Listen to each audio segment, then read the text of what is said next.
விஜய் படத்தினுடைய satellite rights வந்து நெருக்கி ஒரு 75 கோடிக்கு மேலே போகும். ஜனநாயகன் இன்னைய வரைக்கும் போகலை.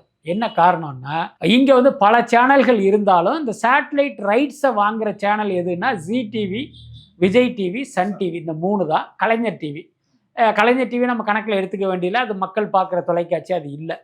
இந்த 3 டிவியில் கொடுத்தா தான் அது மக்கள் பார்வைக்கு அந்த படம் போகும். இப்போ என்ன பிரச்சனைன்னா, விஜய் கட்சி ஆரம்பிச்சிட்டாரு, திமுகவுக்கு எதிராக கம்பு சுற்றிக்கிட்டு இருக்காரா, அதனால சன் டிவி இந்த படத்தை வாங்க முடியாது.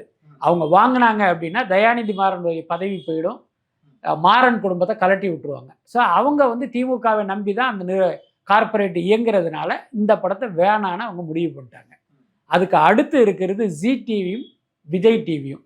இவங்க என்ன அப்படின்னா, சன் டிவி என்ன இருந்தாலும் வாங்க மாட்டான், அப்போ இவங்க நம்மள்ட்ட வந்து தான் ஆகணும், அப்போ நம்ம சொல்கிறது தான் விலை அப்படின்ட்டு அவங்க காத்துக்கிட்டு இருக்காங்க. இதுதான் விஷயம். அதனால பார்த்தீங்கன்னா சில கோடிகள் இவங்களுடைய லாபத்தில் நஷ்டமே தவிர மற்றபடி ஜனநாயகன் படத்துக்கே பிஸ்னஸ் இல்லை அப்படிங்கிறதெல்லாம் ஒரு கற்பனையான விஷயம் தான். ஆச்சி ராயல் குலோப் ஜாமுன் பேக்ஸ் 1 வாங்கினால் 1 இலவசம்.